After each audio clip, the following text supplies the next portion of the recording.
الحمدللہ رب العالمین والصلاة والسلام علی سید المرسلین، اما بعد۔ دین اسلام کامل اور مکمل ہے۔ کعبہ جو کہ اللہ کا سب سے عظیم گھر ہے، اس کے آداب بھی شریعت نے بتا دیے ہیں۔ اسی لیے نبی علیہ الصلوۃ والسلام فرماتے ہیں، بخاری شریف کی حدیث ہے کہ پیشاب پخانہ کرتے ہوئے قبلہ کی طرف، کعبہ کی طرف نہ منہ کیا جائے نہ پشت کی جائے۔ یہ کعبہ کے آداب ہیں جو نبی علیہ الصلوۃ والسلام بتا رہے ہیں۔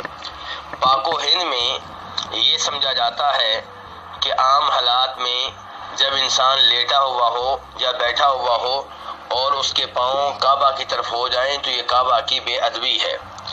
لیکن گزارش یہ ہے کہ یہ چیز قرآن و حدیث سے نہیں ملتی۔ اگر کسی آدمی کا دل نہیں مانتا اور وہ اپنے پاؤں کعبہ کی طرف نہیں کرتا تو اس میں کوئی حرج نہیں ہے، لیکن اگر کوئی اور کر لے اسے بے ادب کہنا، گستاخ کہنا یہ مناسب نہیں ہے، کیونکہ یہ آداب جو قرآن و حدیث سے ثابت نہیں ہیں، یہ ایک آدمی سے دوسرے آدمی تک، ایک گھر سے دوسرے گھر تک، ایک محلے سے دوسرے محلے تک، ایک شہر سے دوسرے شہر تک، ایک ملک سے دوسرے ملک تک مختلف ہوتے ہیں۔ ایک چیز کو آپ آداب میں سے سمجھتے ہیں، ہو سکتا ہے دوسرا اسے آداب میں سے نہ سمجھتا ہو۔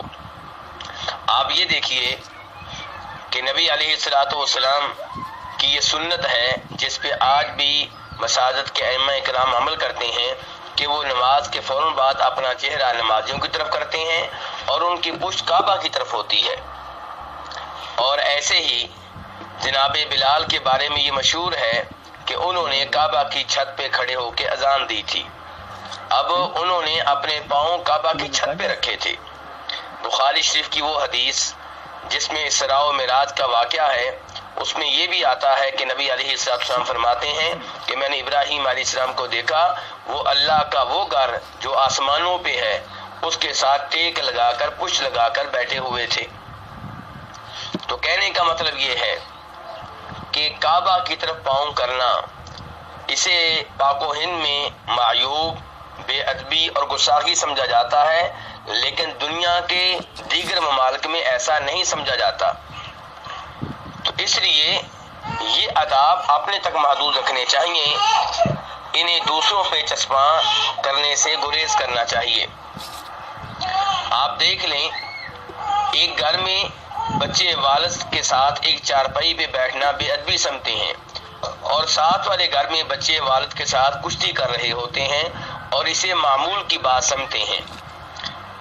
تو کہنے کا مطلب یہ ہے کہ ایسے آداب ایک آدمی سے دوسرے آدمی تک، ایک شہر سے دوسرے شہر تک، ایک ملک سے دوسرے ملک تک مختلف ہوتے ہیں۔